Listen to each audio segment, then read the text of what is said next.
প্রেম সন্ধিক্ষণ পর্ব সংখ্যা 21। লেখনীতে সায়দামুন।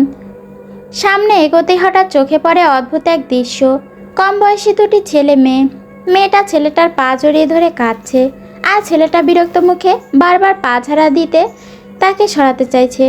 প্লিজ এমন করো না, তুমি না বলছিলে আমাকে ভালোবাসো, তাহলে এখন এমন করতেছো কেন? মেয়েটার গলাটা ভাঙা, কান্না চাপে কথাগুলো ঠিক মতো বেরোচ্ছে না। ছেলেটা বিরক্তিতে দাঁত চেপে হাত দিয়ে ধাক্কা দিতে থাকে। সর, নষ্ট মেয়ে, তোকে আমি ভালোবাসতাম, এমন কথা বলছি কখনো? ভালো লাগতো, এখন আর লাগে না, তাই তোর সঙ্গে থাকবো না। এতদিনের সম্পর্ক, এত কিছু হওয়ার পর তুমি আমাকে ছেড়ে দিবা? মেয়েটার প্রশ্নে কোনো অভিমান নেই, শুধু অসহায়ত্ব। ছেলেটা হেসে ওঠে, সে হাসিতে কোনো লজ্জা নেই, আছে শুধু কটূক্তি। তোর মতো বেয়াদব, তোর মতো মেয়েদের মানুষ ব্যবহার করে, বিয়ে করে না। কথাগুলো শুনে মেহেরিনের পা যেন মাটিতে গেঁথে যায়। বয়স দেখে চমকে উঠতে বাধ্য হয়। ছেলেটা হয়তো ক্লাস 9 বা 10-এর, আর মেয়েটা বড়জোর 6 বা 7। এত ছোট বয়সে এমন সম্পর্ক, এমন ভাষা, এমন সব কথাবার্তা। একে অপরের দিকে তাকায় সবাই, চোখে বিস্ময় আর অস্বস্তি স্পষ্ট। ঠিক তখনই ছেলেটা মেয়েটাকে লাথি মেরে সরাতে চাইলে মেয়েটা ব্যথায় কুঁকড়ে ওঠে। রাফি আর দাঁড়িয়ে থাকতে পারে না, সে দৌড়ে গিয়ে এক ঝটকায় ছেলেটার কলার ধরে ফেলে। 5 ফুট 9 ইঞ্চি লম্বা রাফির সামনে তার যে খাটো ছেলে মুহূর্তে অসহায় হয়ে পড়ে। 2 হাতে টেনে ধরতেই ছেলেটা মাটি থেকে কিছুটা উপরে উঠে যায়। রাফির চোখ লাল হয়ে উঠেছে, চোয়াল শক্ত, ফর্সা কপালে রক স্পষ্ট ভেসে উঠেছে। কুত্তার বাচ্চা, তোর সাহস কী করে হয় মেয়ে মানুষের গায়ে হাত দেওয়ার? ছেলেটার নিঃশ্বাস বন্ধ হয়ে আসছে, কাশতে শুরু করছে। এদিকে মেহেরিন তাহিয়া ফারিনটা দৌড়ে গিয়ে নিচে পড়ে থাকা মেয়েটাকে তুলে ধরে। মেয়েটা তখনও কাঁদছে। এদিকে রাফি ছেলেটিকে ছাড়ছেই না। শেষমেশ না পেরে মেয়েটা কাঁদতে কাঁদতে রাফির পায়ে পড়ে যায়। ভাই, দয়া করে ছেড়ে দিন, ওরে মারবেন না প্লিজ। ওই দেখে রাফি বাধ্য ছেলেটাকে ছেড়ে দেয়, বাধ্য হয় ছেলেটাকে ছেড়ে দিতে। ছেলেটা পাশে একটা বেঞ্চে গিয়ে বসে হাঁপাতে থাকে। রাফি লাল চোখে মেয়েটার দিকে তাকায়। এই জানোয়ারটার জন্য তুমি এমন করছো? মেয়েটা চোখ মুছতে মুছতে বলে, কি করব ভাই, ভালোবেসে ফেলেছি, এখন আর কিছু করার নেই। খারাপ হলেও আমার, ভালো হলেও আমারই। কথাগুলো শুনে সবাই স্তব্ধ হয়ে তাকিয়ে থাকে। এইটুকু মেয়ের মুখে এমন কথা? তাসের তাদের হাসিও আসছে, আবার মায়াও লাগছে। মেয়েটার চোখে স্পষ্ট ভালোবাসা, অসহায়ত্ব। হঠাৎ ছেলেটা উঠে দাঁড়িয়ে চেঁচিয়ে ওঠে, এই তুই কে রে আমাকে ধরার? জানিস আমি কে? এক কল দিলে পুরো দলবল চলে আসবে। এই হুমকিতে রাফির রাগ যেন সপ্তম আকাশে উঠে যায়। 1 সেকেন্ড দেরি না করে সে আবারও ছেলেটার শার্টের বুকে দিকটা এক হাত চেপে ধরে। তোর তোর কোন বাপ আনবি আন, আমি একাই তোর সব আব্বা ডাকামু। ফাপড় মারস কার সামনে? ছেলেটা নিজেকে বাঁচাতে একটা ঘুষি মারতে গেলে তনিমা ঝাঁপিয়ে পড়ে, তার হাতটা ধরে মুচড়ে দেয়। এই জানোয়ারের বাচ্চা, সাবধান, আমার ভাইয়ের গায়ে হাত তুলবি তো তোর হাত তোর গলায় ঝুলবে। পেছন থেকে ফারিনা ছেলেটা চুল টেনে ধরে সর্বশক্তি দিয়ে, জানোয়ার, তুই কার ওপর হাত তুলতে গেছিস? নাকে টিপ দিলে দুধ বের হবে। চিনিস আমাকে? আমি কে? চারিদিক থেকে চাপে পড়ে ছেলেটা হকচকিয়ে যায়। ভয় তার চোখ মুখে সব স্পষ্ট হয়ে ওঠে। মেয়েটা আরও জোরে জোরে কাঁদতে থাকে। মেহেরিনা তাহিয়া বারবার ছাড়াতে অনুরোধ করে। মেহেরিন বিরক্ত হয়ে বলে ওঠে, তোমার জায়গায় আমি থাকলে এই সুযোগে মাঝ বরাবর লাথি মারতাম, বংশের বাতি নিভিয়ে দিতাম শালার। শেষমেশ ছেলেটা ভয় পেয়ে গলা নামিয়ে আনে। ভাই, ভাই ছাড়েন, আর এমন হবে না। আপনাদের সঙ্গে তো আমার কোনো ঝামেলা নেই, হুদায় নিজে শত্রুতা করে কী লাভ? তার এই তেলমাখা কথায় সবাই বিরক্ত হয়ে সরে দাঁড়ায়। মেহেরিন এগিয়ে এসে ঠান্ডা গলায় বলে, ঘটনাটা পরিষ্কার করে বলো। ছেলেটার সঙ্গে সঙ্গে রেগে ওঠে। আপনাকে বলবো কেন? আমাদের ব্যাপার আপনাকে ঢুকতে কে বলেছে? রাফি এক পা এগিয়ে আসে। আবার তুই ওর সঙ্গে এভাবে কথা বলছিস? ছেলেটা এবার সত্যি ভয় পেয়ে যায়। মানে উনি কি আপনার পরিচিত? রাফি শক্ত গলায় বলে, ওরা আমার বোন। এই কথার মুহূর্তের জন্য সবার চোখ রাফির দিকে যায়। অজান্তেই ঠোঁটের কোণে হালকা মুচকি হাসি ফুটে ওঠে সবার। ছেলে মেয়েটা মাথা নিচু করে বেঞ্চে বসে আছে। তাদের চারপাশে দাঁড়িয়ে মেহেরিন তাহিয়া, রাফি, তনিমা আর ফারিন। মেহেরিন মেয়েটার দিকে তাকিয়ে নরম স্বরে প্রশ্ন করে, কি হয়েছিল? তুমি এভাবে কাঁদছিলে কেন? মেয়েটা হঠাৎ ডুকরে কেঁদে ওঠে। ছেলেটার চোখ মুখ শুকিয়ে যাচ্ছে। সে বারবার মেয়েটার দিকে তাকাচ্ছে, চোখের ইশারায় ধমক দেওয়ার চেষ্টা করছে, কথা বলতে নিষেধ করছে। তার চোখ এড়ায় না তাহিয়ার। সে সঙ্গে সঙ্গে বলে ওঠে, এই ছেলে, তুমি ওকে ধমকাচ্ছ কেন? আমরা কিন্তু সব দেখছি। সত্যি কথা না বললে নারী নির্যাতন মামলায় হাজতে ঢুকিয়ে দেব। ভিডিও আমাদের কাছে আছে। ছেলেটা ভয়ে শক্ত হয়ে যায়, ধীরে ধীরে মাথা নিচু করে নেয়। আর সেই সুযোগে মেয়েটার ভাঙা গলায় কথা বলতে শুরু করে, আমি আর এই স্কুলে পড়ি। আমি আরও একই স্কুলে পড়ি। ও পরে ক্লাস 9-এ, আমি ক্লাস 6-এ। অনেক দিন ধরে আমাকে পটানোর চেষ্টা করতো। আমি রাজি হইনি, বারবার না করেছি। সে একটু থামে, গলা পরিষ্কার করার চেষ্টা করে, তারপর বলল, আমার বান্ধবীদের ট্রিট দেবে। তাদের নানান লোভ দেখায়। তাতে বান্ধবীরাও চাপ দিতে লাগলো আমাকে। বলল, রিলেশন এখন নর্মাল, সবাই করে, তুইও কর, কিছু হবে না। নানান কথা বলে আমার পুরো ব্রেন ওয়াশ করে ফেলেছিল। চোখের পানি মুছতে মুছতে মেয়েটা বলে, ওইটাই ছিল আমার জীবনের সবচেয়ে বড় ভুল। ওদের জন্যই আমার জীবনটা শেষ হয়ে গেছে। অথচ এখন ওরাই বলে ওরা নাকি আমাকে জোর করেনি। কথার মাঝে মেয়েটা হেসে ওঠে, কিন্তু সেই হাসিতে আনন্দ নেই। সেটা ক্লান্ত, ভাঙা একরাশ পরাজয়ের হাসি। মেহেরিনরা অসহায় চোখে একবার একে অন্যের দিকে তাকায়। সবার জীবনে ভালো বন্ধু জোটে না, কারণ কারো কারো জীবনে এমন কিছু মানুষ ঢুকে পড়ে যারা পরিচয়ে বন্ধু হলে বাস্তবে তারাই সবচেয়ে গভীর ক্ষতটার কারণ হয়ে দাঁড়ায়। তারা সবসময় ইচ্ছাকৃতভাবে খারাপ চায় এমনও না, অনেক সময় নিজেরাও বোঝে না তাদের কথাগুলো, চাপগুলো সবাই করছে, তুইও কর। এই সাধারণ বাক্যগুলো ধীরে ধীরে কাউকে এমন সিদ্ধান্তের দিকে ঠেলে দেয় যেটা সে নিজেও নিতে চায়নি। আর সবচেয়ে ভয়ঙ্কর সময়টা আসে পরে, যখন সে মানুষটা জীবন ভাঙতে শুরু করে, যখন সব কিছু এলোমেলো হয়ে যায়। ঠিক তখনই যারা তাকে এই পথে ঠেলে দিয়েছিল তারা একে একে সরে যায়। কেউ দয়া এড়াতে বলে, আমি তো জোর করিনি। কেউ আবার চুপচাপ দূরে সরে পড়ে। কিন্তু ক্ষতটা থেকে যায় সেই একজনের বুকেই, একাই বহন করার মতো ভারী হয়ে। কিছুক্ষণ চুপ করে থেকে মেয়েটা আবারও বলতে শুরু করে, ততদিনে আমি তাকে অনেক বেশি ভালোবেসে ফেলেছিলাম, খুব বিশ্বাস করে ফেলেছিলাম। আমি তাকে এমন বিশ্বাস করতাম যে সে যদি আমার চোখের সামনে খুনও করে এসে বলতো আমি করিনি, আমি সেটাই বিশ্বাস করে নিতাম। তার গলা আরও ভারী হয়ে আসে। প্রথম প্রথম খুব ভালোবাসা দেখাতো, আমার সঙ্গে কথা বলতো, পাগল এমন ভাব করতো। কিন্তু যখন আমি পাগল হয়ে গেলাম তখন থেকে অবহেলা শুরু। আমার সঙ্গে কথা বলতো না, আমাকে পাত্তা দিত না। একটু দম নিয়ে সে বলে, স্কুলে ওর ক্লাসের সামনে দাঁড়িয়ে থাকতাম, ওর বন্ধুদের নিয়ে হাসাহাসি করতো, আমাকে ইগনোর করতো, অন্য বান্ধবীদের সঙ্গে গল্প করতো, আর আমি দূরে দাঁড়িয়ে তাকিয়ে থাকতাম। তাহিয়া আর সহ্য করতে না পেরে মাঝখানে একটা প্রশ্ন করে ওঠে, কেন পটিয়ে আবার ইগনোর করতে হবে কেন? বলেই সে ছেলেটার দিকে রাগি চোখে তাকায়। ছেলেটা আরও চুপসে যায়, চোখ নামিয়ে রাখে, কোনো উত্তর নেই। মেয়েটি জোর করে একটা হাসি টেনে এনে কপালে চাপড়ায়। সে হাসিতে আত্মদয়া আর পরাজয়ের ছাপ স্পষ্ট। আমার কপালেরই দোষ সব। ও নাকি আমার ওপর থেকে মন উঠে গিয়েছিল। আমি কত চেষ্টা করলাম ওকে ঠিক করতে, কিন্তু ও মানতেই চাইতো না।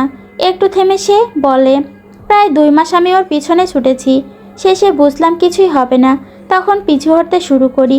ঠিক তখনই একদিন ও আমাকে একা ডাকে। আমি ভেবেছিলাম হয়তো আমি ইগনোর করছি বলে ও বুঝতে পারছে, আমাকে আবার চায়। মেয়েটা গলা কেঁপে ওঠে। আমি খুশি মনে একা দেখা করতে যাই। সেদিন একটা নির্জন পার্কে যাওয়ার পরই ও আমাকে একটা খুব বাজে প্রস্তাব দেয়। এই কথাটুকু বলেই মেয়েটা ফোঁপাতে শুরু করে। মেহেরিন তার কাঁধে হাত রেখে নীরবে সান্ত্বনা দেয়। এত ছোট বয়সে এসব কথা শুনে এদিকে অবাক লাগছে, হাসিও লাগছে।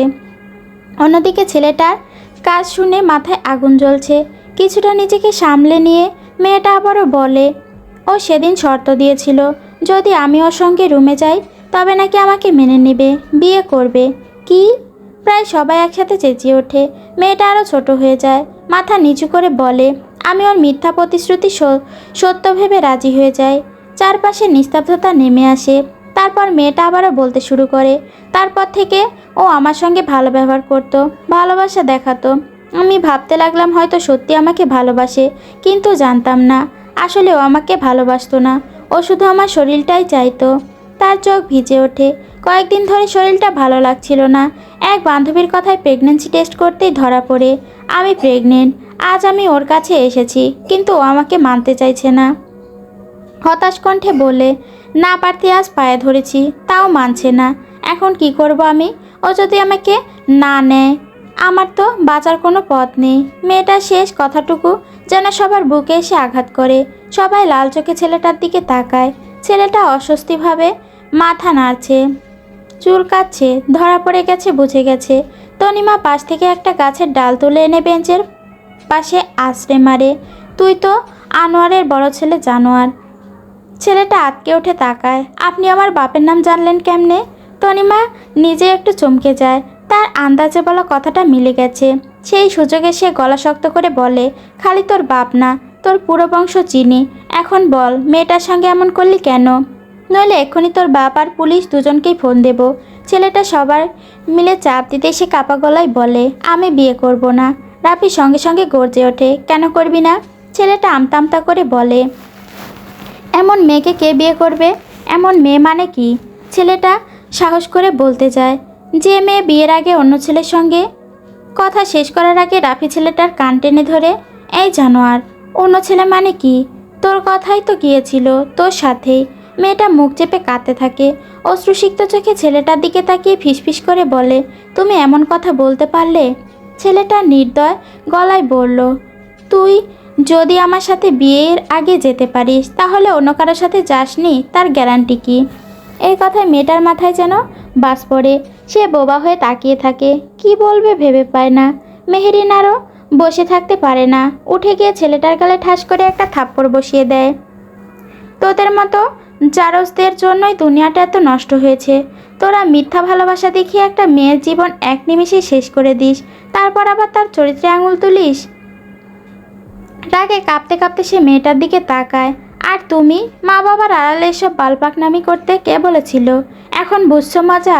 কাকে বিশ্বাস করলে? দেখছো তো এমন একজনকে যে আজ অনায়াসে তোমাকে অস্বীকার করছে। ছেলেটা মাথা নিচু করে বসে থাকে। মেয়েটা হেঁচকি তুলে কাঁদতে থাকে। হঠাৎ সে উঠে এসে মেহরিনের পায়ে লুটিয়ে পড়ে। আপু, তোমার পায়ে পড়ি, ওকে ছাড়া আমি বাঁচব না। ওকে আমার করে দাও, ওকে বোঝাও না আমাকে যেন বিয়ে করে। এসব দেখে সবাই থতমত খেয়ে যায়। মেয়েটা ধরে তুলতে কোনো মতে দাঁড় করালো। ছেলেটা পালাতে চাইছিল, কিন্তু রাফি 2-3টা থাপ্পড় দিয়ে জোর করে বেঞ্চের সাথে বেঁধে বসিয়ে রাখে।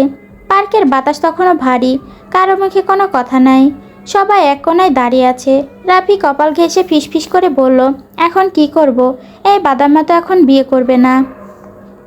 তাহিয়া হঠাৎ বলে উঠল, চল এক কাজ করি, আমরাই ওদের ধরে বিয়ে দিয়ে দিই। সামনে কাজী অফিস আছে, আসার সময় দেখলাম। তার কথায় ফারিন চোখ কুঁচকে বলে উঠল, এই অপ্রাপ্তবয়স্ক ছেলে মেয়ে বিয়ে দিতে গেলে হাজতে ভরবে আমাদের। তনিমা এক পায়ে গিয়ে ধ্বনিময় কণ্ঠে বলল, ধুর না, চল বিয়ে করাই। কাজীকেই সব খুলে বলবো। তাও যদি না মানে, কোনো ঝামেলা হলে আব্বুকে কল দিলেই হয়ে যাবে। রাফি মাথা ঘুরিয়ে ভেবে বলল, কিন্তু টাকা? এই যে ছেলে বিয়েতে রাজি হচ্ছে না, টাকা বের করবে কিভাবে? কম হলেও 2-3 হাজার লাগবে। মেহেরিন মাথা নাড়ল, শান্তভাবে বলল, টাকা আমি ম্যানেজ করব। সবাই অবাক চোখে তাকালো। এত টাকা কই পাবি? আমার চাচা শ্বশুররা সেদিন সালামি দিয়েছিল। আজ তোদের সাথে আসবো বলে 3,000 নিয়ে এসেছি, তাই দিয়েই হয়ে যাবে। ফারিন নাক চেপে বলে, এত টাকা এমনি বিফলে দিবি? এতে তোর কী লাভ? নষ্টামি করবে এরা, আর টাকা যাবে আমাদের। মেহেরিন অস্থির হয়ে বলে, আহ যাক, আমার এমনিতেই টাকার দরকার নেই।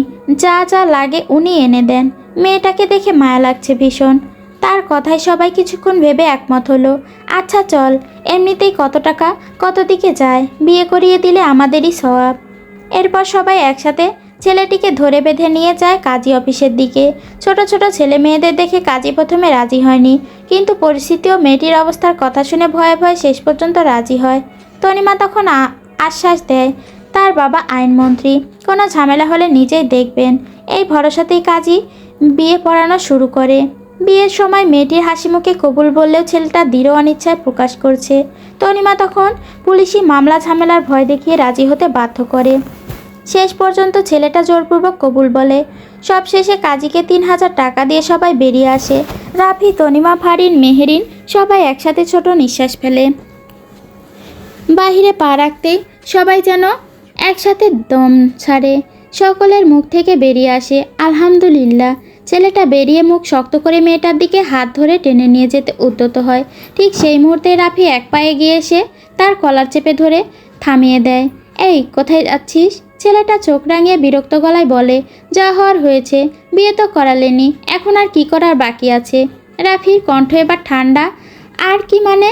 তোর জন্য আমাদের 3,000 টাকা খরচ হয়েছে, এত সহজে চলে যাবি ভাবছিস? ছেলেটা একটু থমকে যায়। তাহলে কি চান? জলদি বলুন, বাকি দিক সামাল দিতে হবে।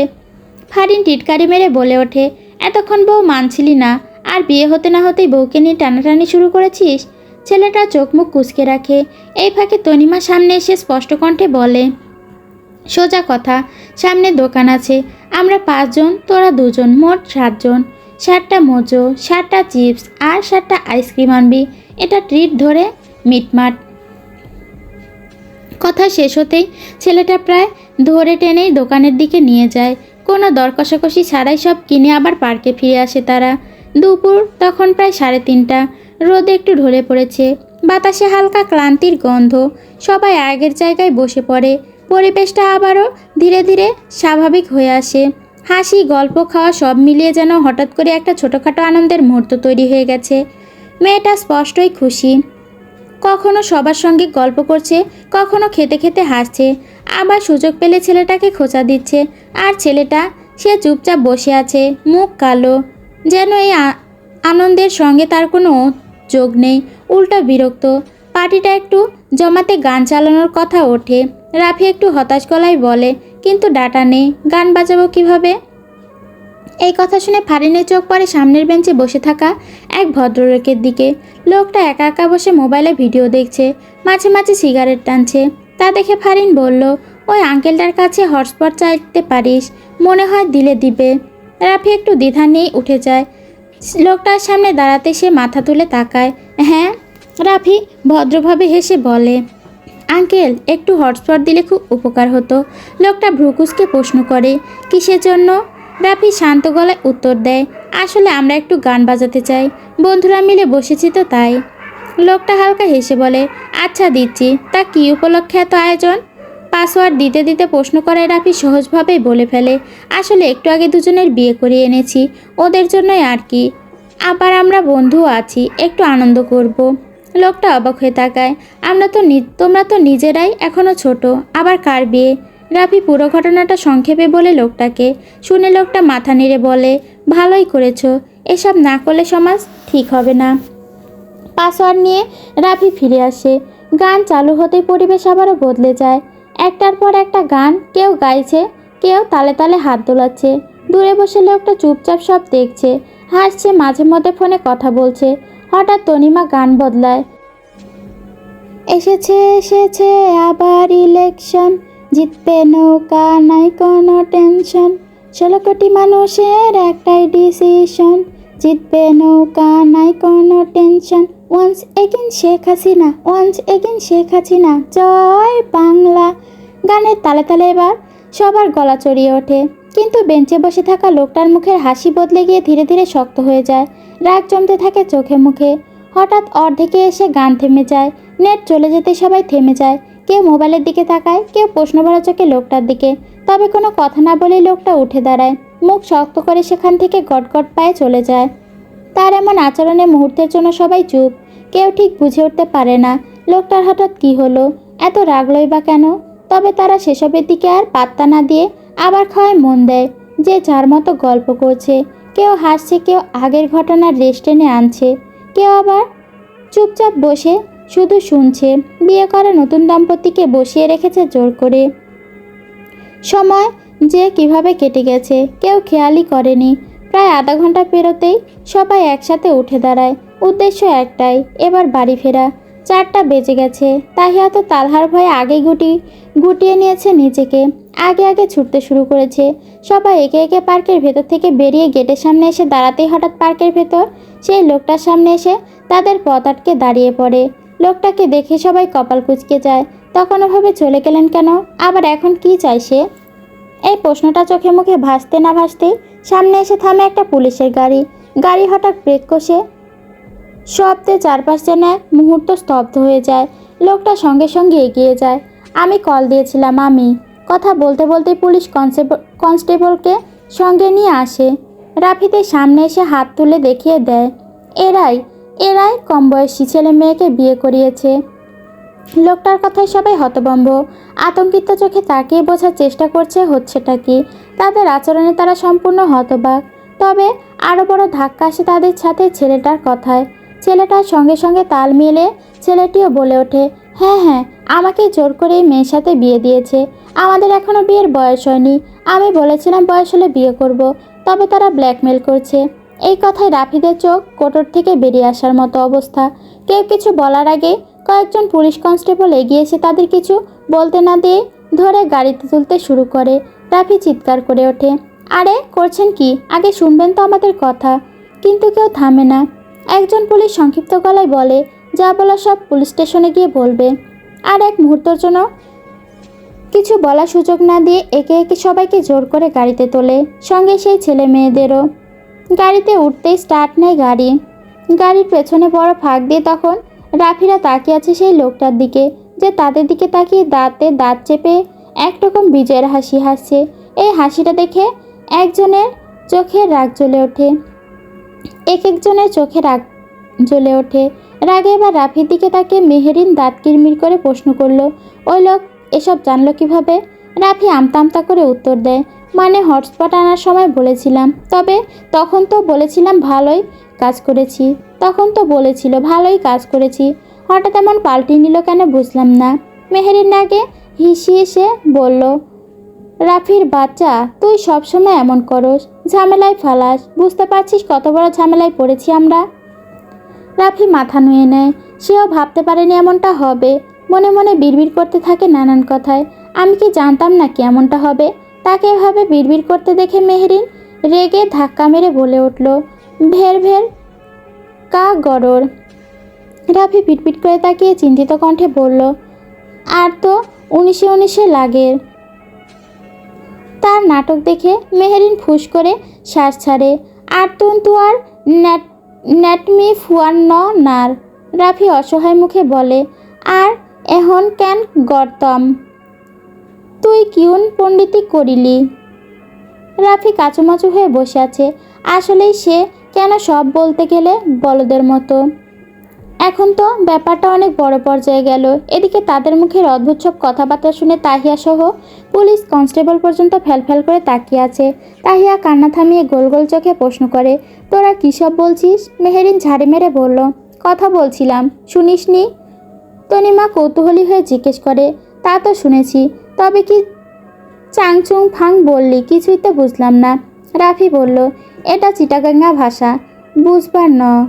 ফারিন চমক দিয়ে ওঠে, চুপ কর, আর বলিস না।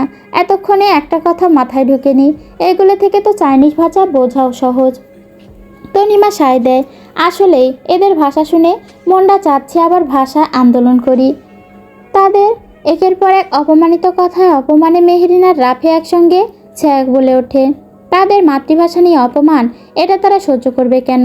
মেহেরিন হাত নাড়িয়ে থামিয়ে বলে ওঠে, এক কান হতা পুনো তুয়াল্লাই তুয়ারাং ভাষা জেললে সহজ, আড়াল্লাই আবার চট্টগ্রামর ভাষা ইবে ইল্লে সহজ, বুঝছু না? রাফি ফাঁকে মুখ ভেঙচে বলে ওঠে, যারা চট্টগ্রামের ভাষা বোঝে না তারা হলো বঙ্গে। সঙ্গে সঙ্গে সবাই চেঁচিয়ে ওঠে, কি গালি দিলি? তাদের অযথা বকবকে এবার পুলিশ কনস্টেবল এক ধমক দিয়ে ওঠে। সঙ্গে সঙ্গে সবাই চুপ। এভাবে অর্ধেক রাস্তা যেতেই গাড়ি জ্যামে আটকে পড়ে। রাস্তায় দাঁড়িয়ে থাকা গাড়ির লাইন যেন তাদের আটকে পড়া অবস্থাতেই প্রতিচ্ছবি। তাহিয়ার চোখ বেয়ে পানি গড়াচ্ছে। ফারিন আর মেহেরিন তাকে সামলাতে ব্যস্ত। রাফি নখ কামড়াতে থাকে দুশ্চিন্তায়। আর তনিমা, সে যেন পুরো ব্যাপারটা বেশ উপভোগ করছে, কোনো চিন্তায় নেই। হঠাৎ তনিমা আশেপাশে তাকাতে তাকাতে রাস্তার ধারের একটা পোস্টারে চোখ পড়তেই চেঁচিয়ে ওঠে, এই দেখ দেখ, সামনে দেখ। সবাই সেদিকে তাকাতেই চোখে পড়ে একটা পোস্টার। পোস্টারে লেখা বিএনপি নেতা আব্দুল কাদেরকে ভোট দিবেন। তা পড়তে সঙ্গে সঙ্গে তাহিয়া কান্না থামিয়ে বলে, ওইটা ওই পার্কের লোকটা না? একসঙ্গে বাকিরা বলে ওঠে, আরে হ্যাঁ। রাফি হঠাৎ চেঁচিয়ে ওঠে, এবার বুঝলাম আসল কাহিনী। এর নেট নিয়ে যে হাসিনার গান লাগিয়েছিলাম, ওই উসুল মনে হয় এভাবে নিয়েছে। জেলের ভেতর বসে আছে সবাই। এই অল্প সময়ে খবরটা কলেজে পৌঁছে গেছে। এ নিয়ে আর কারো কোনো সন্দেহ নেই, কারণ সকলের গায়ে কলেজ ড্রেস আছে। তনিমা বারবার বাবাকে একটা কল দিতে চাইছিল, কিন্তু কেউই মোবাইল দেয়নি। এমনকি রাফির ফোনটাও আগেই নিয়ে নেওয়া হয়েছে। যোগাযোগের সব পথ বন্ধ। একই বেঞ্চে গা ঘেঁষে বসে আছে সবাই। জেলের ভেতরের বাতাস ভারী, দম বন্ধ লাগছে, যেন অক্সিজেন কম। কাঁচা ঘাম আর পুরনো দেয়ালে স্যাঁতসেঁতে গন্ধ মিলেমিশে এক ধরনের অস্বস্তি তৈরি করেছে। সেই অস্বস্তির মাঝে তাহিয়াকে ঘিরে রেখেছে বাকিরা। মেয়েটা ভয় পেয়ে একেবারে ভেঙে পড়েছে। মেহেরিনের গা জড়িয়ে ধরে বসে আছে, আঙুলগুলো শক্ত করে চেপে বারবার কাপা গলায় আওড়াচ্ছে, ভাইয়া, আম্মু। মেহেরিন বুক কেঁপে ওঠে। তাহিয়ার এই অবস্থা ওর পরিবার যদি দেখে, সাথে সাথে চোখের সামনে ভেসে ওঠে কঠিন সব মুখ, প্রশ্নভরা দৃষ্টি। তখন কি শব্দ শেষে পড়বে তার ওপরই? বলা হবে তার সঙ্গেই তো মেয়েটা বেপরোয়া হয়েছে। সাহস বেড়েছে, ভাবতেই ভয় লাগে মেহেরিনের। তাদের চোখে সে ধীরে ধীরে একটা বাজে মেয়ে হয়ে উঠবে। এই ভাবনাটা মাথার ভেতরেই ঘুরপাক খেতে থাকে। অথচ সে তো ইচ্ছে করে কিছু করেনি, খারাপ চায়নি। নিজেই নিজেকে প্রশ্ন করতে থাকে, দোষ কি সত্যি তার নেই? টাকা দিয়ে বিয়ে পড়াতে যাওয়া, এই কাজটাই তো গোড়া থেকেই ভুল। আর এই ভুলটাই সে করেছে। বাস্তবে এড়িয়ে যাওয়ার সুযোগ নেই। কিন্তু তখন কি আর কোনো উপায় ছিল? যদি তখন তারা এগিয়ে না যেত, তাহলে তো একটা মেয়ের জীবন পুরোটাই ধ্বংস হয়ে যেত। অপমান, ভয়, অসহায়ত্ব, কলঙ্কের দাগ, সব কিছুর ভার এসে পড়তো ওই একার ওপর। এমন মুহূর্তে মাথায় তো আর কোনো বিকল্প রাস্তা ঢোকেনি। একটা মেয়ের ইজ্জত বাঁচাতে গিয়ে সে কি বাকিদের এই ঝামেলায় ফেললো? এই একটা প্রশ্নই মেহেরিনের বুকের ভেতর হু হু করে ওঠে। উত্তর খুঁজে পায় না, শুধু অপরাধবোধটা ধীরে ধীরে ভারী হয়ে জমতে থাকে। অসহ্য অনুতাপে মেহেরিনের চোখ ভিজে আসে। বুকের ভেতরে চাপটা আর ধরে রাখতে পারে না। গলাটা ভারী হয়ে আসে। সরি রে, আমার জন্য তোদের এত ঝামেলায় পড়তে হলো। যদি আমি তখন ছাই না দিতাম। কথাটা শেষ করার আগেই চোখ বেয়ে এক ফোঁটা পানি গড়িয়ে পড়ে। মুহূর্তের মধ্যে সবার দৃষ্টিতে গিয়ে পড়ে তার দিকে। মেহেরিনের টলমলে চোখ, অনুতাপে ভেঙে পড়া মুখটা দেখে রাফি আগে মুখ খোলে। আন্দাজি কথা বলস কেন? দোষ যদি থাকে তাহলে এখানে আমাদের সবারই দোষ আছে, তোর একার না। তনিমাও এক মুহূর্ত দেরি না করে দৃঢ় গলায় বলে ওঠে, আমরা কোনো ভুল করিনি, উল্টো ভালো কাজ করেছি। একটা মেয়ের গায়ে কলঙ্ক লাগার থেকে বাঁচিয়েছি। ফারিন মাথা নেড়ে সায় দেয়, হ্যাঁ, এখানে তো আমি কোনো ভুল দেখছি না। অসহায় একটা মেয়েকে সাহায্য করেছি, ব্যাস। গলা চড়িয়ে সেই মেয়েটার দিকে তাকায়। এই মেয়ে, তুমি চুপ করে আছো কেন? সব বলছো না কেন? তোমার সাথে কি করেছিল, আমরা কিভাবে তোমাকে সাহায্য করলাম, এসব বলছো না কেন? ফারিনের ধমকে মেয়েটা একটু সংকুচিত হয়ে বসে, চোখ নামিয়ে নেয়, ঠোঁট কামড়ে ধরে, মুখ খুলছে না। এটা দেখে তনিমার ভেতরটা জ্বলে ওঠে। যার জন্য এত ঝামেলা, তার অন্তত তাদের হয়ে একটা কথা বলা উচিত ছিল। কিন্তু মেয়েটি মুখই খোলেনি। উপকারীর পিঠে এভাবে ছুরি মারবে? মেয়েটা একবার ছেলেটার দিকে তাকায়, আবার মেহেরিনের দিকে। ছেলেটা চোখের ইশারায় কিছু বোঝাতেই সে হঠাৎ গলা শক্ত করে বলে, আমি কি বলেছিলাম আমাকে বিয়ে করিয়ে দিন? আমাকে তো এমনিতেই বিয়ে করতো। মুহূর্তের মধ্যে যেন জেলের ভেতর বোমা ফাটে। সবাই হকচকিয়ে তাকিয়ে থাকে। এই মেয়ে কি বলছে? এমন ডিরেক্টলি পোল্টি ভাবনাতেও ছিল না। মানুষ এত নির্দয় হয়? সবার গোল গোল চোখের চাহনি উপেক্ষা করে মেয়েটা ছেলেটার হাত জড়িয়ে ধরে বলে, আমার জামাইয়ের কোনো দোষ নেই, যা করেছেন বাড়াবাড়ি আপনারাই করেছেন। একজন থ হয়ে বসে আছে। যার জন্য এত কিছু করলো সেই বলছে চুরি। মানুষ এতটা ডেঞ্জারাস হয়? মেয়ে আর ছেলেটা মিটিমিটি হাসছে তাদের অবস্থা দেখে। তাদের এই কাহিনী দেখে তাহিয়ার কান্না থেমে গেছে। চোখের ভেতর ভয় বদলে রাগ আর জিদ জমে ওঠে। হঠাৎই সে উঠে দাঁড়ায়। এক দৌড়ে গিয়ে মেয়েটা চুলমুঠো করে টেনে ধরে। খবিস মেয়ে, টাকা দে বলছি, এক্ষুনি আমার বান্ধবীর 3000 টাকা দে, সাথে 100 টাকা গাড়ি ভাড়া, মোট 3100 টাকা দে। চুন্নির চুন্নি তখন তো আমাদের টাকায় দেই করে বিয়ে করলি, আর এখন পাল্টে নিচ্ছিস। হঠাৎ আক্রমণে মেয়েটা কিছু বোঝার আগে ব্যথায় কুঁকড়ে যায়, চোখ মুখ কুঁচকে আসে। মুহূর্তের মধ্যেই বাকিরা উঠে আসে তাহিয়াকে ছাড়াতে, কিন্তু তাহিয়া এমনভাবে চুল আঁকড়ে ধরেছে যে ছাড়ানোই মুশকিল। মেহেরিন, ফারিন, রাফি তিনজন মিলে টানাটানি করছে তাহিয়াকে ছাড়াতে। অন্যদিকে তনিমা ছাড়ানোর বদলে সুযোগ বুঝে উল্টো মেয়েটার চুল টেনে ধরেছে। জেলের ভেতরে একেবারে যাচ্ছে তাই অবস্থা। চেঁচামেচি, কান্না, ধস্তাধস্তিতে মুহূর্তে পরিবেশটা তেতে ওঠে। দুজন মহিলা পুলিশ দৌড়ে ভেতরে ঢুকে পড়ে, কড়া গলায় চিৎকার করে হুঁশিয়ারি করে, কিন্তু পরিস্থিতি নিয়ন্ত্রণের বাইরে চলে যাচ্ছে। বুঝে তারা টেনে সবাইকে আলাদা করে কোনো রকমে তাদের 5 জনকে অন্য সেলে ট্রান্সফার করে দেওয়া হয়। তাহিয়া শান্ত করে বসানো হয়েছে, নিঃশ্বাস এখনও কাঁপছে তার। মেহেরিন কাছে গিয়ে নরম গলায় বলে, সরি রে। তাহিয়া সঙ্গে সঙ্গে মেহেরিনের কাঁধে ধুম করে একটা কিল বসিয়ে দেয়। এই, আমি কি বলেছি তোর দোষ? আমি কারো দোষ দেইনি। দোষ হলে আমাদের সবার দোষ। এমনিতে আমার কান্না পাচ্ছে, তুই তো জানিস আমি অল্প কিছুতেই ভ্যা করে কাঁদি, এটা আমার অভ্যাস। তাহিয়ার কথা শুনে কয়েক সেকেন্ড সবাই চুপ থাকে, তারপর হঠাৎ করে একসাথে হেসে ওঠে সবাই। তাহিয়া, মেহেরিন, তনিমা, ফারিন 4 জন একে অপরকে জড়িয়ে লেপ্টে বসে আছে। অনেকক্ষণ হয়ে গেছে, এখনও কেউ আসছে না। মোবাইলও নেই, সময় দেখার উপায়ও নেই। পরিবারকে কি এখনও জানানো হয়নি? বসে বসে বিরক্তি আর অস্থিরতা বাড়ছে। 1 সেকেন্ড 1 মিনিট মনে হচ্ছে এখানে। হঠাৎ রাফি আড়মোড়া ভেঙে বলে, চল এটাকে একটা অ্যাডভেঞ্চার ধরে এনজয় করা যাক। মেহেরিন কপাল কুঞ্চিত করে তাকায়, যেমন তনিমা অ্যাপ্রনের পকেট থেকে ওনার কার্ড বের করে হেসে বলল, যেমন এটা। চল শুরু করি, সময় কাটবে, টেনশনও কমবে। ব্যাস, সবাই রাজি। জেলের ভেতর শুরু হয়ে যায় উনো খেলা। হাসি, তর্ক, খুনছুটি সব মিলিয়ে এখন যেন মুহূর্তের জন্য হলেও টেনশন ভুলে গেছে সবাই। পাশে দাঁড়িয়ে থাকা পুলিশ কনস্টেবলরা তাদের কাণ্ড দেখে একে অপরের মুখ চাওয়াচুই করে, কিন্তু কেউ বাধা দেয় না। প্রায় আধা ঘন্টা পর হন্তদন্ত পায়ে থানার গেট পেরিয়ে প্রবেশ করে এক ভদ্রলোক। ঢুকে অফিসারের সামনে গিয়ে চিন্তিত গলায় জিজ্ঞেস করলো, আমার ছেলেমেয়েরা কোথায়? তার শক্ত স্বর শুনে মেহেরিনরা সঙ্গে সঙ্গে খেলা বন্ধ করে চোখ ফিরিয়ে তাকায়। বাংলা স্যারকে দেখে সবাই হঠাৎ স্থবির হয়ে যায়। বাংলা স্যার এসেছে মানে বাস কনফার্ম। গলা শুকিয়ে আসে এক একটার, হৃদয় থুকফুক করছে। এদিকে অফিসার একজন বাংলা স্যারকে বসতে অনুরোধ করে বলতে শুরু করে, ছেলে মেয়েগুলো কী কী কাজ করেছে। শুধু তাই নয়, সত্যের সঙ্গে নিজেদের মতো করে বানিয়ে বানিয়ে আরও রং চঙিয়ে ঘটনাগুলো উপস্থাপন করতে থাকে। প্রতিটি কথাই যেন আগুনে ঘি ঢালার মতো। সেলের ভেতর থেকে মেহেরিনরা অসহায় চোখে তাকিয়ে আছে। যতই শুনছে বুকের ভেতর ততই দপদপ করছে। মনে হচ্ছে এভাবে বলতে থাকলে স্যার আরও ক্ষেপে যাবেন, তখন পরিস্থিতি সামলানো অসম্ভব হয়ে যাবে।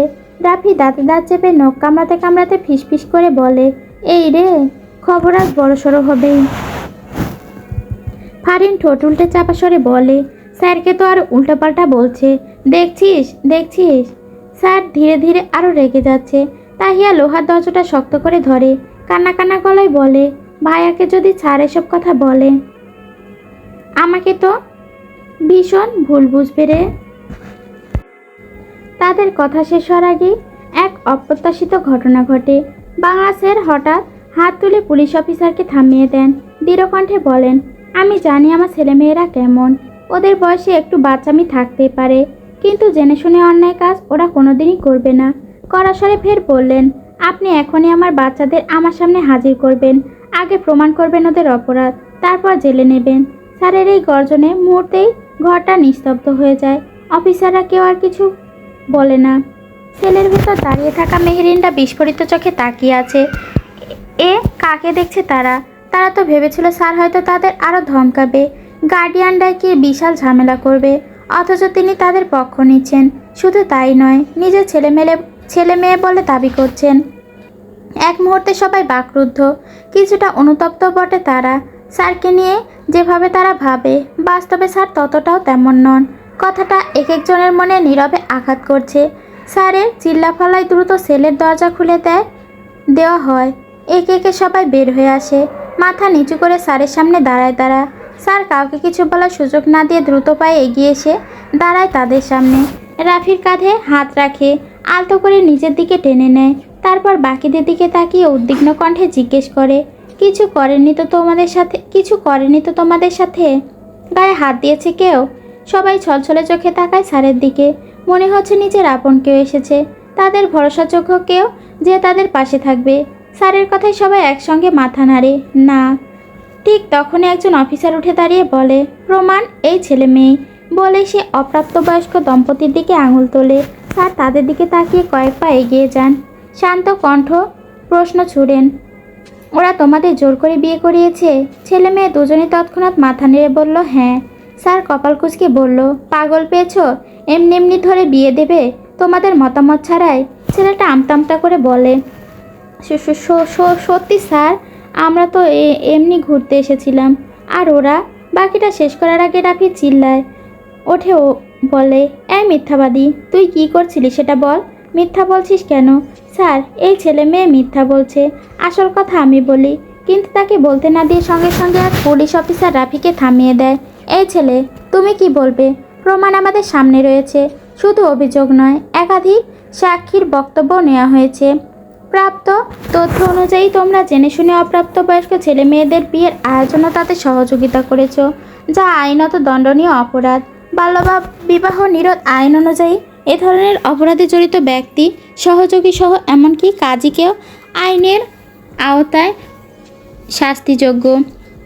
তদন্ত অভিযোগে প্রমাণিত হয় সংশ্লিষ্ট সবাইকে কারাদণ্ড ও জরিমানার মুখোমুখি হতে হবে।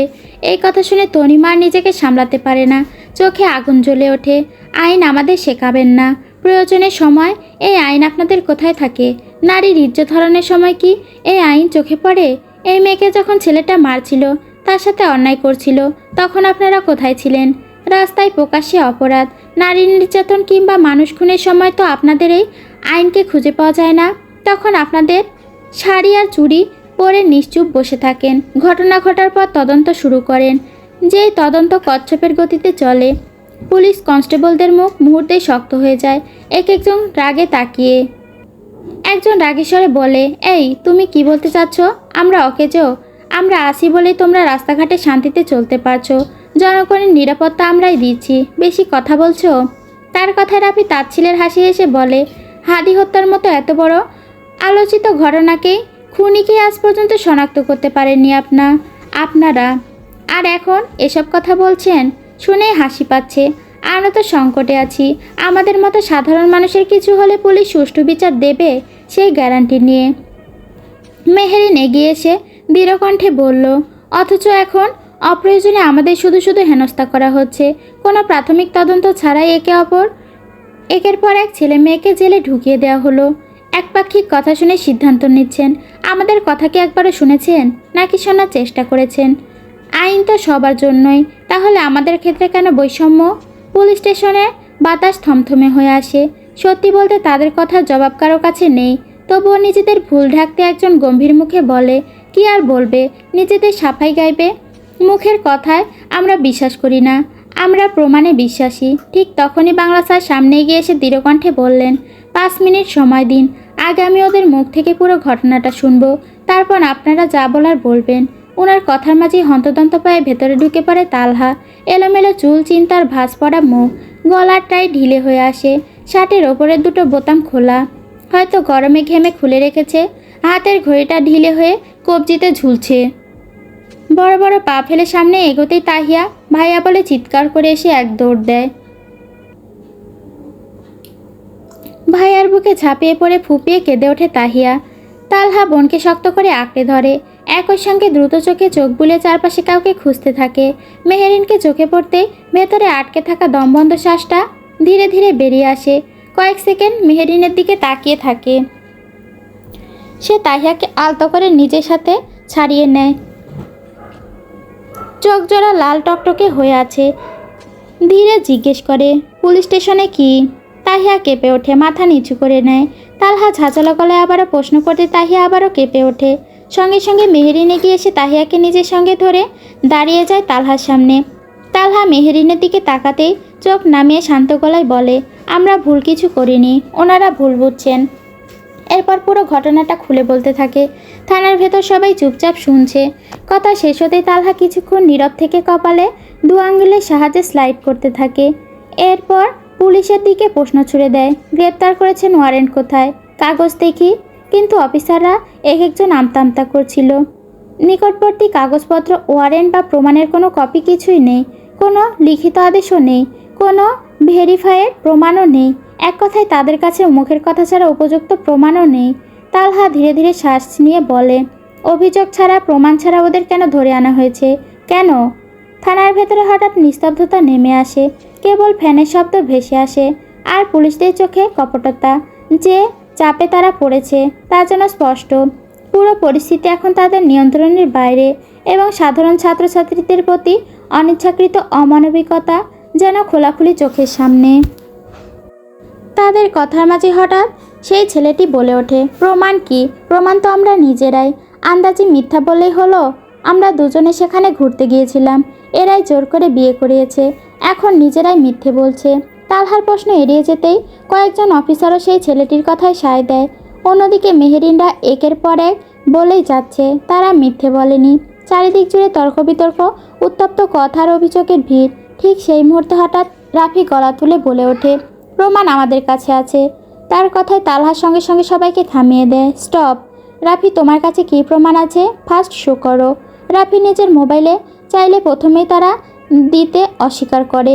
পরিস্থিতি আরও টান টান হয়ে ওঠে। তবে তালহার করা দৃষ্টির সামনে শেষ পর্যন্ত একজন কনস্টেবল মোবাইল এনে দেয়। রাফি সঙ্গে সঙ্গেই তখনই তোলা একটি ভিডিও প্লে করে। ভিডিওটিতে স্পষ্ট দেখা যাচ্ছে মেয়েটি ছেলেটার পায়ের কাছে বসে কাঁদছে, আর ছেলেটা লাথি মেরে তাকে সরানোর চেষ্টা করছে। তা দেখতেই থানার ভেতরে যেন তাপমাত্রা বেড়ে যায়, সবার চোখ গরম হয়ে ওঠে, দৃষ্টি কি আটকে যায় ঠিক সেই ছেলে মেয়ের দিকে।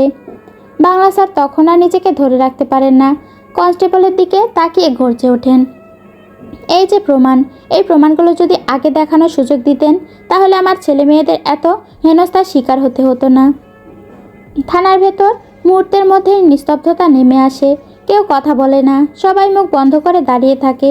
কিছুক্ষণ পর একজন অফিসার নিজেদের দোষ ঢাকতে নরম গলায় বলার চেষ্টা করে, ওদের এত বড় সিদ্ধান্ত নেওয়া উচিত হয়নি, এমন পরিস্থিতি পরিবারকে জানানো যেত, বাল্যবিবাহ করিয়ে দেওয়া তো অপরাধ।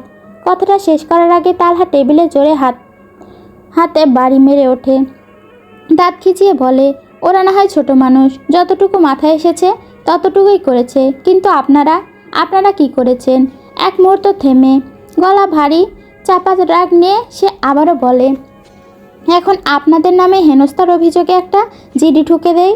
থানার ভেতর তখন আর কোনো শব্দ নেই, শুধু চাপা শ্বাস আর চোখে জমে থাকা অস্বস্তি। এক একজনের মুখ চাওয়াচাই করতে থাকে। পরিস্থিতি যখন চরমে ঠিক তখনই থানার ভেতর প্রবেশ করেন তনিমার বাবা আইনমন্ত্রী।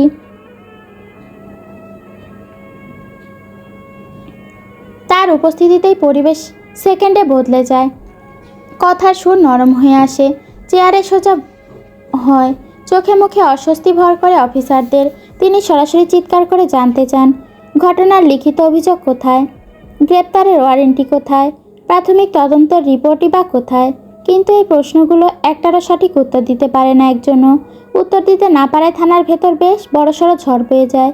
দায়িত্বরত থাকা অফিসারদের বিরুদ্ধে ক্ষমতার অপব্যবহার, বেআইনি হেনস্থা ও তদন্ত ছাড়াই আটক, এই অভিযোগগুলো উঠে আসে। এক পর্যায়ে বিষয়টি উত্তরমহল পর্যন্ত গড়ানোর উপক্রম হয়। তখনই পরিস্থিতি আরও ঘোলাটে হয়ে যায়।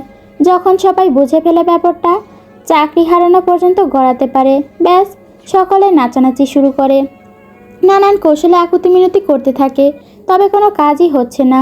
অবস্থা বেগতিক দেখে তনিমা ও বাকিরা তার বাবা আর তালহার কাছে অনুরোধ করে, এইবার যেন কেবল কঠোর ওয়ার্নিং দিয়ে বিষয়টি শেষ করা হয়, ভবিষ্যতে এমন কাজ আবার হলে তখন আইনি ব্যবস্থা নেওয়া হোক। অনেক বোঝানো অনুরোধ এবং এরপর শেষ পর্যন্ত তারা সম্মত হয়।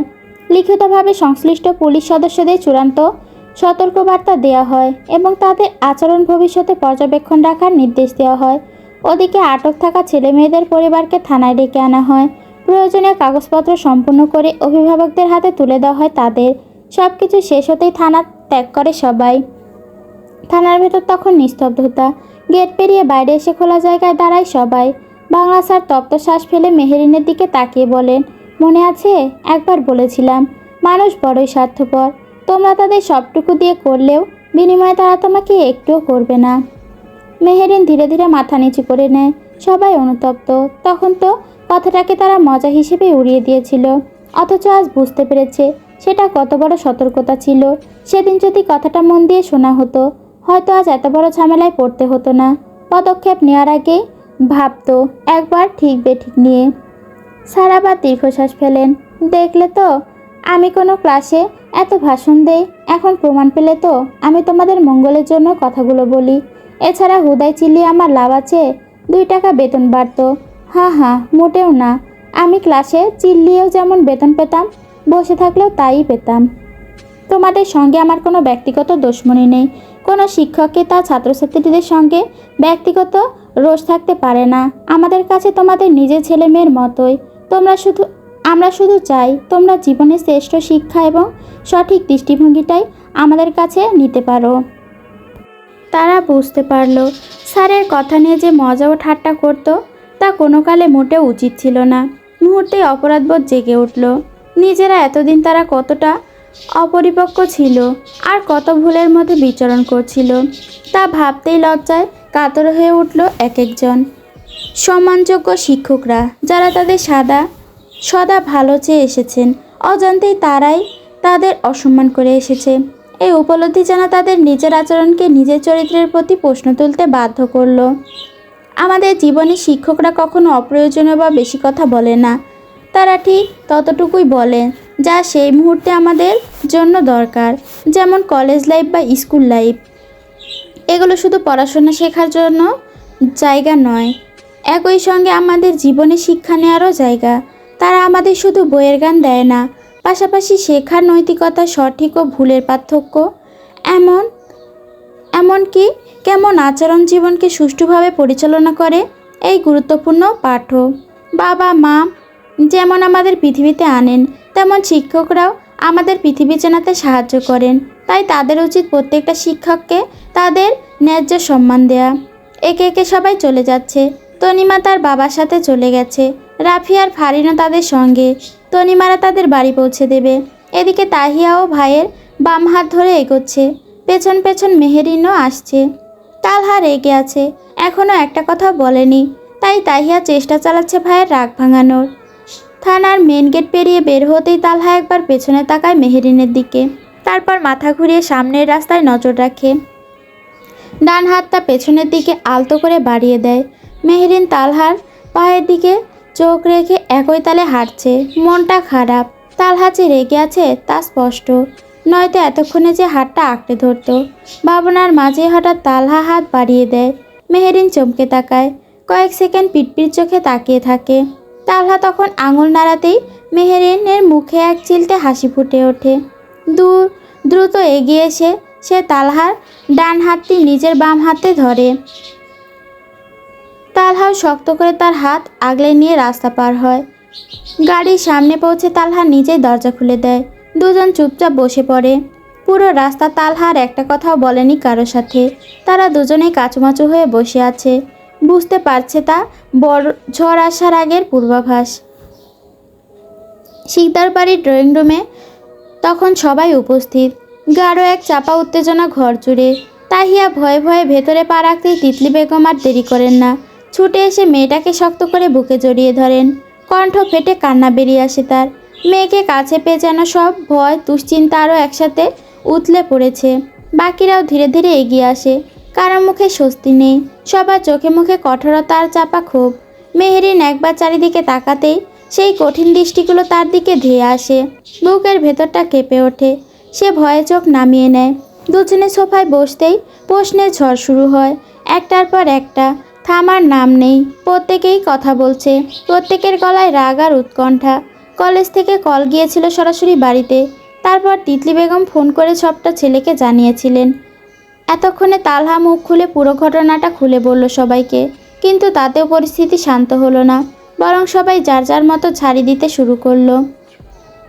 এত বড় সিদ্ধান্ত আমাদের না জানিয়ে নিলে কেন? আজ যদি অন্য কোনো বিপদে পড়তে? তুমি কি ছোট বাচ্চা তাহিয়া? আগে ওদের পরিবারকে জানানো উচিত ছিল।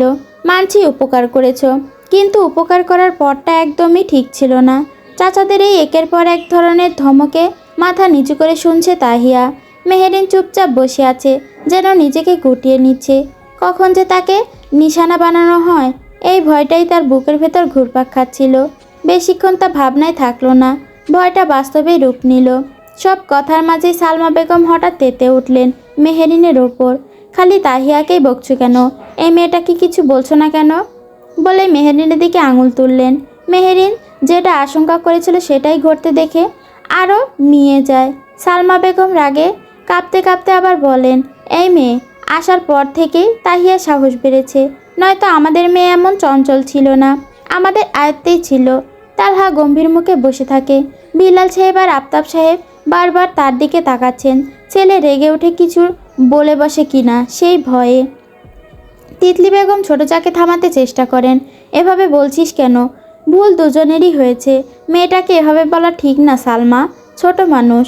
কিন্তু ঋতু মুখ বাঁকিয়ে তাচ্ছিল্যের সুরে বলে ওঠে, বেশি লাই দিও না বড় মা, গ্রামের মেয়েরা এমনই হয়, সব পারে। তাহিয়াকে এই মেয়ের সাথে একা ছাড়া তোমাদের উচিত হয়নি। একদিন দেখবে তোমাদের মেয়ে সর্বনাশ করবে এই মেয়েই। মেহেরিন চোখ টলমল করে ওঠে, পানি যেন যে কোনো মুহূর্তে গড়িয়ে পড়বে। তাহিয়া আর সহ্য করতে পারল না। সে শক্ত করে মেহেরিনের হাতটা চেপে ধরে দৃঢ় গলায় চেঁচিয়ে ওঠে, আপু জাতামাতা বলবে না, মেহেরিন মোটেও এমন না, ও বেস্ট, তোমার থেকেও ভালো। ঋতু ঠোঁট বাঁকিয়ে বলে, এখন তো এই মেয়ের সাথে উঠছিস বলেই ভালো লাগছে, সময় থাকতে নিজেকে শুধরে নে। তাহিয়া ক্ষুব্ধ গলায় বলে ওঠে, ভাইয়া দেখো তো ঋতু আপু কী সব ফালতু বকছে। কিন্তু তালহা তখনও নিশ্চুপ। মেহেরিন ভেজা চোখে একবার মাথা তুলে তাকায় তার দিকে। বুকের ভেতর হঠাৎ করে ছোট একটা আশা জেগে ওঠে, হয়তো এবার তালহা কিছু বলবে, অন্তত একটা কথা। কিন্তু অনেকক্ষণ তাকিয়ে থেকেও তার মুখ থেকে একটা শব্দও বের হলো না। সেই নীরবতা যেন মেহেরিনের ভেতরটা আরও দুমড়ে মুচড়ে দিচ্ছে। চোখ বেয়ে টপ টপ করে পানি ঝরতে থাকে। ঠিক তখনই তিতলি বেগম মেহেরিনের হয়ে কঠিন কণ্ঠে বলে ওঠেন, ঋতু আলতু ফালতু কথা বলা কোনো ভদ্রঘরের মেয়ের স্বভাব না, আগে নিজেকে শুধরে নে, তারপর অন্যকে শুধরাতে যাবি। ঋতু হতভম্ব চোখে তাকিয়ে আছে তার বড় মায়ের দিকে। মুহূর্তের মধ্যেই যেন বিশ্বাসই করতে পারে না এই উত্তরটা সত্যি তার বড় মায়ের মুখ থেকেই এসেছে। বুকের ভেতর কোথাও একটা কেঁপে উঠছে অহংকারে। কথাটা সরাসরি গিয়ে লাগে ইগোতে। জমে থাকা রাগ তরতর করে উপচে পড়ে। আর সেই রাগের মুখে পড়ে মেহেরিন। এই মেয়ের জন্য কি না আবারও তাকে প্রিয় মানুষদের কাছ থেকে এমন কথা শুনতে হলো। ঋতু রাগে হাত মুঠো করে দাঁড়িয়ে থাকে, চোখে জমে ওঠে তীব্র আগুন। ঠিক তখনই সালমা বেগম আবার মুখ খুললেন, ভাবি ঋতুকে এভাবে বলছো কেন? ঋতু তো খারাপ কিছু বলেনি। আর মেহেরিনও যে দুধে ধোয়া তুলসী পাতা তাও তো না। এই মেয়ের সঙ্গ পেয়ে আমাদের তাহিয়া খারাপের পথে যাচ্ছে দিনকে দিন। ওর পা লম্বা হচ্ছে। আগেই বলেছিলাম এই মেয়ে সুবিধার নয়। বাকিটুকু শেষ করার আগেই তালহা গর্জে ওঠে, আটকে যায়। তালহার গর্জনে কথা আটকে যায়। নড়ে চড়ে তাকায় তালহার দিকে। তালহা চোখ তখনও কঠিন, চল শক্ত হেসে বলে ওঠে, মেহেরিনার নামে আর একটা বাজে কথা যেন এই বাড়ির কারো মুখ দিয়ে না বের হয়। এটা আমার ফার্স্ট অ্যান্ড লাস্ট ওয়ার্নিং। মুহূর্তের নিস্তব্ধতা নেমে আসে ঘরে, যেন শব্দহীন শূন্যতায় সবাই আটকে গেছে। অবাক চোখে সবাই তাকিয়ে থাকে তালহার দিকে। মেহেরিনের হয়ে তালহা এই হঠাৎ হুঙ্কার অনেকের মনে ভিন্ন অর্থ এনে দেয়। বাতাসে চাপা প্রশ্ন ঝুলে থাকে। অন্যদিকে মেহেরিন কান্না ভেজা মুখে ধীরে ধীরে ফুটে ওঠে ক্ষীণ এক হাসির রেখা। চোখের কোণে জমে থাকা জল এখনও শুকায়নি, তবুও সেই ভেজা চোখে সে মাথা তুলে তাকায় তালহার দিকে। দৃষ্টিতে তার অজান্তেই জন্ম নেয় একটা স্বস্তি। বুকের ভেতর জমে থাকা ভারটা একটু হালকা হয়ে আসলো। এটুকুই তো চেয়েছিল সে তালহার থেকে, তার হয়ে অন্তত একবার দাঁড়াক, দুটো কথা বলুক, বউ প্রকাশ্যে না হোক, অন্তত সবার সামনে তার সম্মানটুকু আগলে রাখুক। নিস্তব্ধতা ভেঙে ঋতু বলে ওঠে, কেন মেহেরিনকে কিছু বললে তোমার কি? এক মুহূর্ত দেরি না করে তালহা জবাব দেয়, মেহেরিন আমার দায়িত্ব, আর তার সম্মান রক্ষা করাও আমার দায়িত্বের অংশ। ঋতু ঠোঁটে তাচ্ছিলের ছাপ। কেন এই আজাইরা দায়িত্ব নিতে গেলে ভাইয়া? কোথাও লেখা আছে কি তার দায়িত্ব নিতে হবে? হুদাই বাড়তি ঝামেলা। তালহা এবার মেহেরিনের দিকে তাকায়। দৃষ্টি দুটো এক হতে সে বলল, তা সম্পূর্ণ আমার ইচ্ছে। এই দায়িত্বটা আমার ভালো লাগছে তাই নিজের কাঁধে নিয়েছি। এতে কারো সমস্যা? শেষের কথা জুড়ে গলায় বলল। কথাগুলো ঘরের ভেতর ছড়িয়ে পড়ল ধীরে ধীরে। কেউ কিছু বলল না, তবে অনেকেই মনে অনেক প্রশ্ন জেগে উঠল।